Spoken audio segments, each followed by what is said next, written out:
একটা কমন প্রশ্ন দিয়ে শুরু করি। আপনারা অনেকেই জানতে চান, ডাক্তারবাবু ভ্রূণের গ্রেড কি? ভ্রূণের গ্রেড আসলে কি? ভ্রূণের গ্রেড হলো মাইক্রোস্কোপের নিচে ভ্রূণের চাক্ষুষ মূল্যায়ন। এটা দিয়ে আমরা একটা ভ্রূণের গঠন, তার বিকাশ এবং তার কোষের বিন্যাস, এই জিনিসগুলো অ্যাসেস করি। ভ্রূণ A grade, B grade, C grade অথবা ডি গ্রেড হতে পারে। অনেক সময় ভ্রূণ বি গ্রেড বা সি গ্রেড শুনে আপনারা দুঃখ পান, মনে করেন এই ভ্রূণে কোনো কাজ হবে না। ধারণাটা কিন্তু ভুল।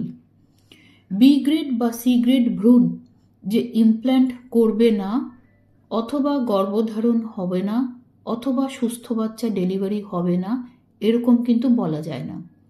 উল্টো দিকে এ গ্রেড ভ্রূণ মানেই ইমপ্ল্যান্টেশন নিশ্চিত, বাচ্চা জেনেটিক্যালি সুস্থ হবে এবং বাচ্চার কোনো অসুবিধা হবে না, এরকমও কিন্তু গ্যারেন্টি দেওয়া যায় না।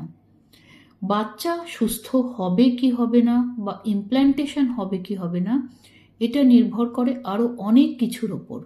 ভ্রূণটা জেনেটিক্যালি কতটা সুস্থ, আপনার জরায়ুর কন্ডিশন কেমন, আপনার ওভারঅল শারীরিক কন্ডিশন কেমন, অ্যান্ড অবশ্যই ল্যাব কন্ডিশন কীরকম। তাই জন্য শুধুমাত্র ভ্রূণের গ্রেড শুনে খুশি বা হতাশ হবেন না। এছাড়াও আর কি কোনো উপায় আছে ভ্রূণ কেমন বোঝার? হ্যাঁ আছে, ভ্রূণের জেনেটিক পরীক্ষা করা সম্ভব। আর আজকাল আমরা ল্যাবে এআই সফটওয়্যার দিয়েও ভ্রূণের মূল্যায়ন করার চেষ্টা করছি। ধন্যবাদ।